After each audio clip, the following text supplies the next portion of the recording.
ibitego bitatu hano muri 13 kuri kimwe.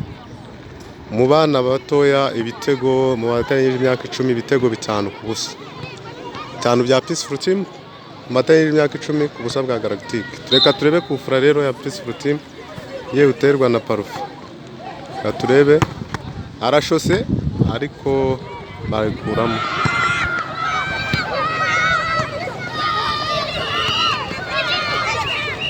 Igitego cya gatandatu hano.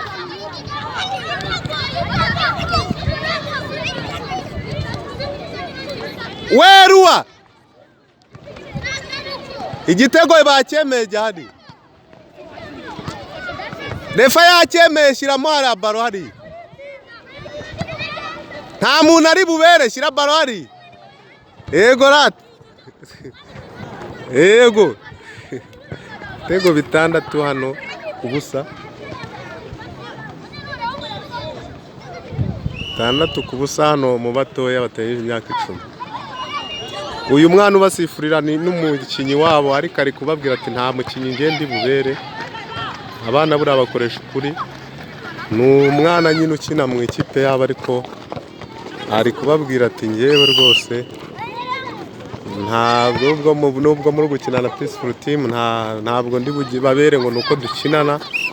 Niyo mpamvu dore nuwo umwana mutoya cyane ariko akabazi gusifura. Ibintu byose turabibatoza, murabona ko no gusifurira abagenzi be. Shyira baro hasi twegere. Na hano rero mu myaka 13 reka turebe. Nzungu egera mwegere. Sawa tukomeze. We Odari nakubwiye ngo ujari imbere.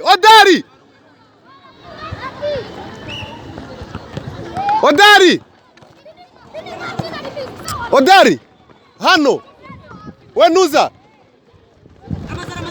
Ramazan hano wowe ukinira maho imbere yawo ntihongere kujya ku ruhande. Ruwi urakontorora rwa ruhande rwose.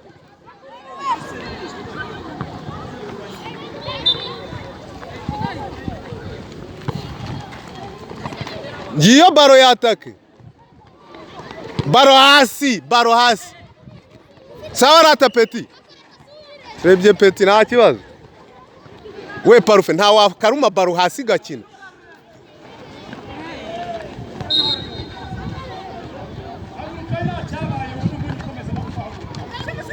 Parufe baro hasi dukina.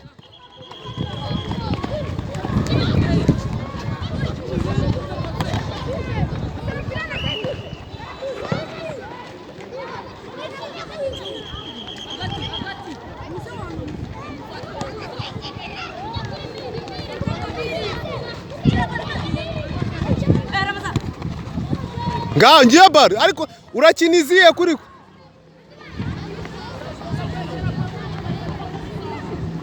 egera. Sawa dukine sasa. Ure Ramazani wajya utanga pasi ifite imbaraga. Oya nawe ntabwo uri kuza ngo usabe. Je wegera usabe.